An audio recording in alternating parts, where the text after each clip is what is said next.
ኢትዮጵያ በቀጠናው ያላት ሚና አማራጭ የሌለው መሪነት ነው። የቀይ ባህር ፍላጎታችንም የሌሎችን ሉዓላዊነት በመጋፋት ሳይሆን የጋራ እድገትን በማለም ላይ የተመሰረተ ነው። ዲፕሎማሲን በእውቀት በብልሃት በማጠናከር የኢትዮጵያን እድገት ማረጋገጥ ወሳኝ ነው። ወቅቱ የትብብርና የጋራ ጉዞ ነውና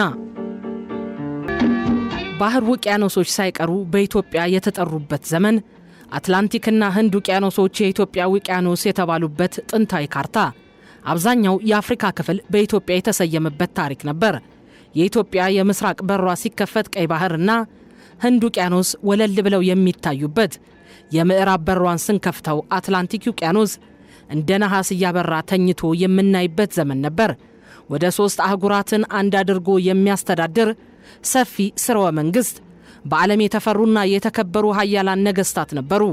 የጥንትና የዘመናዊ ዘመን የታሪክ ጸሐፍትም ይህን ሀቅ በዘመን አይሽሬ ብዕራቸው ለትውልድ አኑረው ታልፈዋል። የአፍሪካ ቀንድ የልብ ትርታ ታሪካዊው ሀገር ዛሬም እንደ ትላንቱ የቀጠናው ምሰሶ ሆና ብትቀጥልም ዓለማችንና ቀጠናችን እየተለዋወጡ ነው። የዲፕሎማሲው ሜዳ አዳዲስ ተግዳሮቶችና እድሎችን ይዞ ብቅ ብሏል። ኢትዮጵያ ከ120 ሚሊዮን በላይ ህዝብ ያላት ግዙፍ ሀገር ሆና ሳለ ለአንድ የባህር በር ብቻ ተገዢ መሆኗ የኢኮኖሚ ጥያቄ ብቻ ሳይሆን የህልውና ጉዳይም ነው። የዲፕሎማሲያችን ማዕከል የጋራ ተጠቃሚነት ነው።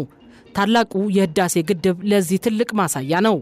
ግድቡ ለኢትዮጵያ የብርሃን ምንጭ፣ ለጎረቤቶቻችን ደግሞ የኃይል አቅርቦት ዋስትና ነው። ኬንያ፣ ጅቡቲና ሱዳን ከዚህ ኃይል ተጠቃሚ ሲሆኑ ቀጠናው በኢኮኖሚ እየተሳሰረ ይሄዳል። ይህ ነው ትክክለኛው ዲፕሎማሲ፣ ውሃን ለግጭት ሳይሆን ለልማት ድልድይነት መጠቀም። ነገር ግን ፈተናዎች አሉ። የቀይ ባህር ቀጠና የኃያላን ሀገራት የፍላጎት ፍልሚያ መድረክ እየሆነ ነው። በዚህ መሃል የኢትዮጵያ ሚና ምንድን ነው ብለን ስንጠይቅ ሚናችን ግልጽ ነው። ሚዛናዊነትን የጠበቀ በብሔራዊ ጥቅም ላይ የጸናና ለቀጠናው ሰላም ዘብ የሚቆም ዲፕሎማሲ። ኢትዮጵያ የሰላም አምባሳደር እንደነበረች ይታወሳል። በሱዳን በደቡብ ሱዳንና በሶማሊያ የተከፈለው መስዋዕትነት ዋጋው ለዚህ ምስክር ነው። የአፍሪካ ቀንድ የጀርባ አጥንት ከጥንታዊው የአክሱም ስልጣኔ እስከ ዘመናዊው የአፍሪካ ህብረት መስራችነት ሀገራችን የቀጠናው የፖለቲካ የስልጣኔ ማዕከል ሆና ቆይታለች። ዛሬ ግን ዓለማችን በአዲስ መልክ እየተቃኘች ነው። ኃያላን አቅጣጫቸውን ወደ ቀይ ባህር አዙሯል። በዚህ በተዋከበውና ፈጣን በሆነው ዓለም አቀፋዊ እንቅስቃሴ ውስጥ የኢትዮጵያ ዲፕሎማሲያዊ ሚና በምን ደረጃ ላይ ይገኛል ብለን መጠየቅ አለብን። ወደ ኋላም መለስ ብለን ታሪካችንን ስንፈትሽ ኢትዮጵያ በባህር ላይ የነበራት የበላይነት ግልጽ ነበር። በአዱሊስ በኩል የዓለም ንግድን ስትቆጣጠር የቀይ ባህር ባለቤት ነበረች።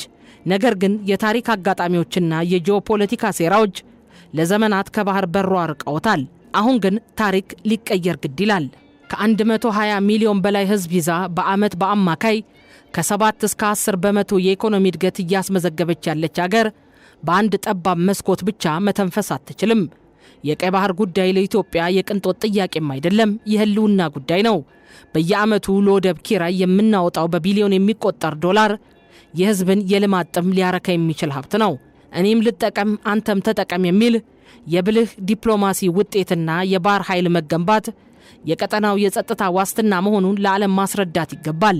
ኢትዮጵያ በቀይ ባህር ላይ የምትኖረው ሌሎችን ለማስፈራራት ሳይሆን ሰላምን ለማጽናትና ንግድን ለማሳለጥ መሆኑን የዲፕሎማሲ ሥራው ግንባር ቀደም አጀንዳ መሆን አለበት። ወደ ምዕራብና ደቡብ ስንመለከት ደግሞ ሌላ ስኬት ይታየናል። የታላቁ የኢትዮጵያ ህዳሴ ግድብ። ይህ ግድብ የኢትዮጵያውያን የላብ ውጤት ብቻ አይደለም፣ የቀጠናው የኃይል ባንክም ጭምር እንጂ። ዲፕሎማሲያችን አሁን ውሃን ለልማት በሚል መሪ ቃል ላይ ማተኮር መሆን አለበት። ኬንያ በኤሌክትሪክ ኃይላችን ፋብሪካዎችን ስታንቀሳቀስ፣ ጅቡቲ በውሃችን ጥሟን ስታረካ፣ ሱዳን ከጎርፍ ስጋት ስትተርፍ፣ ያኔ ነው የቀጠናዊ ትስስር ትርጉሙ የሚገለጠው። ለብቻ ማደግ አይቻልም የሚለው የኢትዮጵያ ዲፕሎማሲያዊ ፍልስፍና በተግባር መታየቱ ትርፉ ይህ ነው። ይሁን እንጂ መንገዱ አልጋ ባልጋ አይደለም። ቀይ ባህር በአሁኑ ወቅት የዓለም ኃያላን ወታደራዊ ልምምድ መድረክ ሆኗል። ሽብርተኝነት፣ የባህር ላይ ወንበዴነትና የጂኦፖለቲካዊ ውጥረቶች ቀጠናውን እየፈተኑት ነው። ኢትዮጵያ በዚህ ውጥረት ውስጥ የሰከነና ሚዛናዊ ዲፕሎማሲ መከተል አለባት። ከምስራቁም ሆነ ከምዕራቡ ዓለም ጋር ያላትን ግንኙነት በብሔራዊ ጥቅሟ ላይ ብቻ መስረታ ማስቀጠል ይኖርባታል። እንደ ኢጋድ ያሉ ቀጠናዊ ተቋማት እንዲጠናከሩና የአፍሪካ ችግሮች በአፍሪካውያን መፍትሄ እንዲያገኙ የምታደርገውን ትግል አጠናክራ መቀጠል ላይም ወደ ኋላ ማለት የለባትም። እዚህ ጋር ግን አንድ ትልቅ እውነት አለ። ጠንካራ ዲፕሎማሲ የሚገነባው ከጠንካራ የሀገር ውስጥ ሰላም ነው።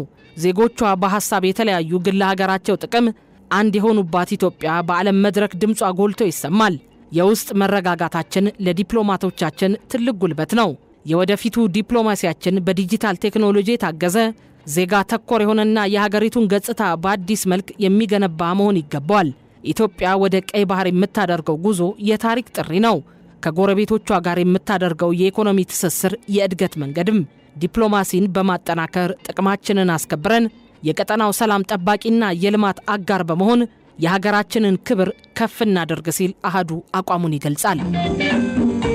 ኢትዮጵያ በየዓመቱ ከ15 እስከ 20 ቢሊዮን ዶላር የሚያወጣ የገቢና ወጪ ንግድ ታከናውናለች። ከዚህ ውስጥ 95 በመቶ የሚሸፈነው በአንድ የወደብ መስመር ብቻ ነው። በየዓመቱ ለወደብ ኪራይና ለሎጂስቲክስ አገልግሎት ብቻ የምታወጣው ከ1.5 እስከ 2 ቢሊዮን ዶላር ይገመታል። ይህ ማለት በቀን በአማካይ ከ5 ሚሊዮን ዶላር በላይ ለወደብ ኪራይ ይከፈላል ማለት ነው። ይህ ቁጥር ለሀገራችን ኢኮኖሚ ትልቅ ጫና ነው። ለዚህ ነው የባህር በር ጥያቄ የቅንጦት ሳይሆን የኢኮኖሚ ነጻነት ጥያቄ ነው የምንለው። ቀይ ባህርን ዝም ብለን የውሃ አካል አድርገን ማየት የለብንም። በየዓመቱ ከ20 ሺህ በላይ መርከቦች የሚያልፉበት የዓለም ሀያላን ወታደራዊ ካምፖች የገነቡበት ቀጠና ነው። ኢትዮጵያ በዚህ ቀጠና ውስጥ ድምፅ አልባ ሆና መቆየት አትችልም። 120 ሚሊዮን ሕዝብ ያላት ሀገር በቀጠናው ሰላም ላይ ዋነኛ ድርሻ ያላት ሀገር በቀይ ባህር ጉዳይ ላይ ውሳኔ ሰጪ መሆን አለባት።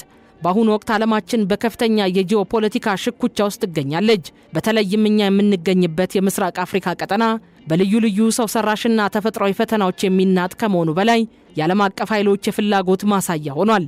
በዚህ ፈታኝ ወቅት ደግሞ አንድ እውነት በግልጽ ይታያል። ቀጠናዊ ዲፕሎማሲን ማጠናከር።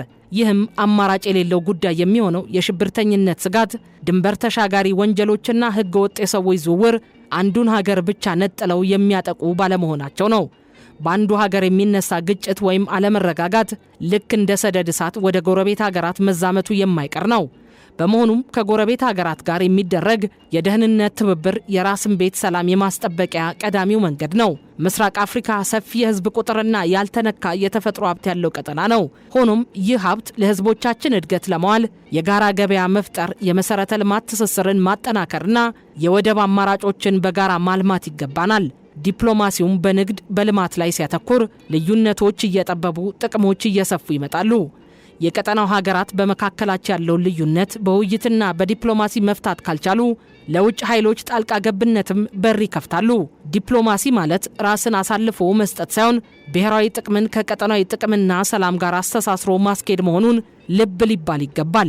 የአፍሪካ ችግሮች በአፍሪካውያን መፍትሄ ያገኙ የሚለው መሪ ቃል ሀያላን ሀገራት በቀጠናችን ጉዳይ ጣልቃ እንዳይገቡ የሚያደርግ ትልቅ መከላከያ ነው። ዲፕሎማሲን ይበልጥ ለማጠናከር የወደብ አማራጮችን ማስፋፋት፣ በሶማሌላንድ በጅቡቲና በኬንያ በኩል ያሉትን የኮሪደር ልማቶች ማፋጠን፣ የዲጂታል ዲፕሎማሲን ማጎልበት፣ የሀገራችንን ፍላጎት በዓለም አቀፍ ሚዲያዎች ጎልቶ እንዲሰማ ማድረግ፣ በውጭ የሚኖሩ ዜጎችን በንቃት ማሳተፍ ቀዳሚ የቤት ስራ ነው።